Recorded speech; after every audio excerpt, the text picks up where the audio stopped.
par de los huesos temporales forman las caras laterales e inferiores del cráneo y parte del piso del cráneo. La palabra latina tempus significa tiempo, en referencia al encanecimiento del cabello que se presenta en el área temporal como signo del paso del tiempo. Dentro del hueso temporal encontramos la escama temporal, porción delgada y plana del hueso temporal que forma la parte anterior y superior del templo, región craneana que rodea el oído. Desde la porción inferior de la escama temporal se proyecta la apófisis cigomática, que se articula con la apófisis temporal del hueso cigomático. Entre la apófisis cigomática del hueso temporal y la apófisis temporal del hueso cigomático conforman el arco cigomático.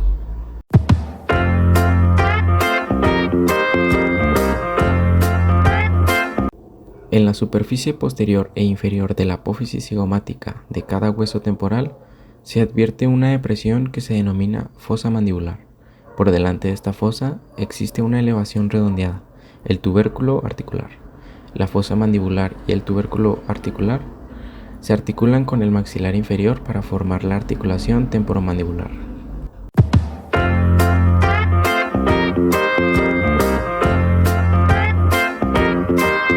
La parte mastoidea del hueso temporal se localiza en la región posterior-inferior, respecto del meato auditivo externo o conducto auditivo, que conduce las ondas sonoras al oído.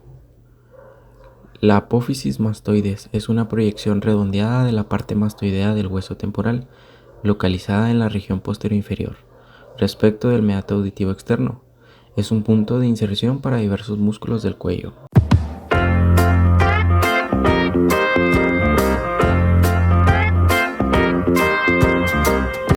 La apófisis estiloides se proyecta hacia abajo, desde la superficie inferior del hueso temporal y sirve como punto de inserción para músculos y ligamentos de la lengua y del cuello.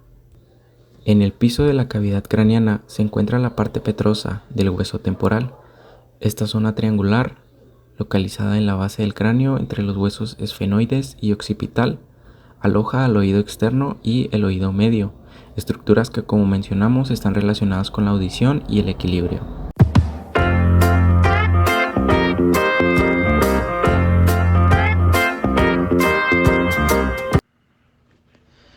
Origen e inserción. El músculo temporal es un músculo amplio que ocupa la mayor parte de la fosa temporal. Su punto de origen abarca toda la superficie de la fosa por debajo de la línea temporal. Además, algunas fibras también se originan en la fascia temporal. El músculo temporal se divide en porciones anterior y posterior. Las fibras anteriores se disponen en una dirección casi vertical, mientras que las fibras posteriores tienen una dirección casi horizontal. Ambos grupos de fibras convergen en un tendón estrecho localizado medial al arco cigomático. El tendón se inserta en el vértice y la superficie medial del proceso coronoides de la mandíbula y en la continuación del borde anterior de este proceso denominado cresta temporal.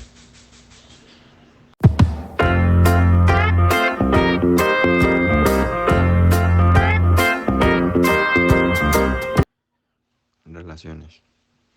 El músculo temporal cubre la fosa temporal con su superficie profunda. Superficialmente el músculo está cubierto por la fascia temporal, el músculo massetero, el tejido subcutáneo y la piel. Los nervios auriculotemporal, facial y cigomático temporal corren a través del aspecto superficial del músculo temporal.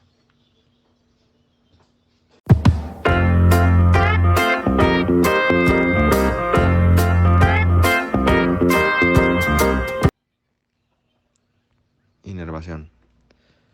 El músculo temporal recibe su inervación de los ramos temporales profundos del nervio mandibular, siendo estos usualmente dos, que son los nervios temporales profundos, anterior y posterior, o tres, nervios temporales profundos anterior, medio y posterior. Recordemos que el músculo temporal está inervado por los nervios temporales profundos, que provienen de la rama mandibular del nervio trigémino.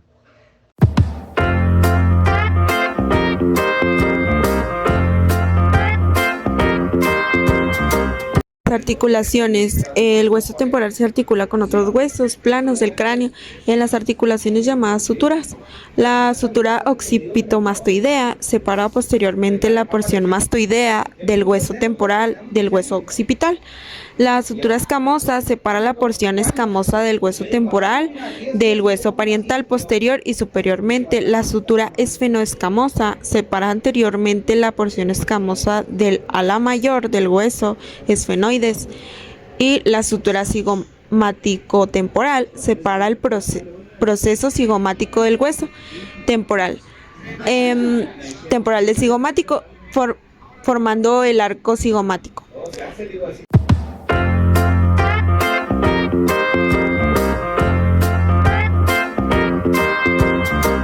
Las inserciones musculares es un gran número de músculos que se insertan en diferentes partes del hueso temporal.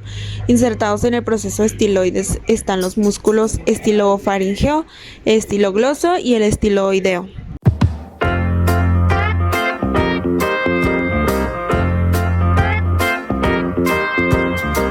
Los forámenes. Existen varios orificios en el hueso temporal a través de los cuales pasan estructuras que entran y salen de la cavidad craneal.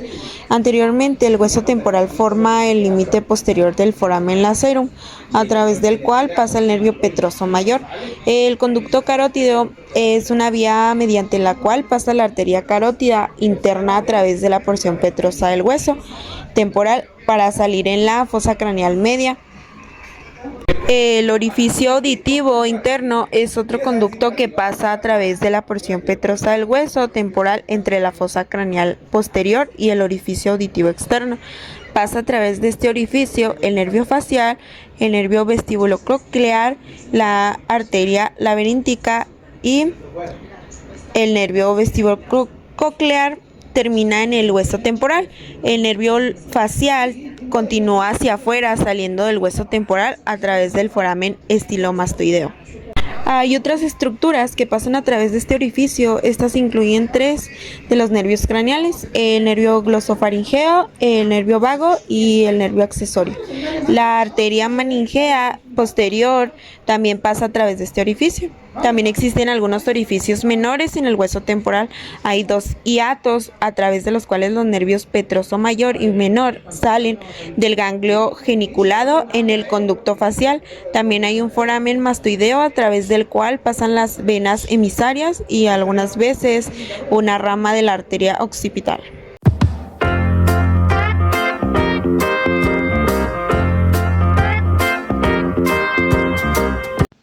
Músculo temporal. Tiene forma de abanico situado sobre la superficie lateral del cráneo y en la fascia temporal. La región de inserción de este músculo ocupa en su mayor parte una depresión del hueso temporal denominada fosa temporal. La función principal del músculo temporal es elevar la mandíbula.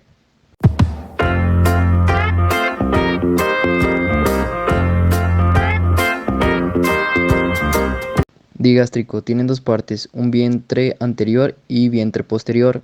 El posterior tiene su origen en la escutadora mastoidea del hueso temporal y el anterior en la fosa digástrica de la mandíbula. Una de las misiones del digástrico es fijar el hueso yoides junto con otros músculos que se unen a este hueso.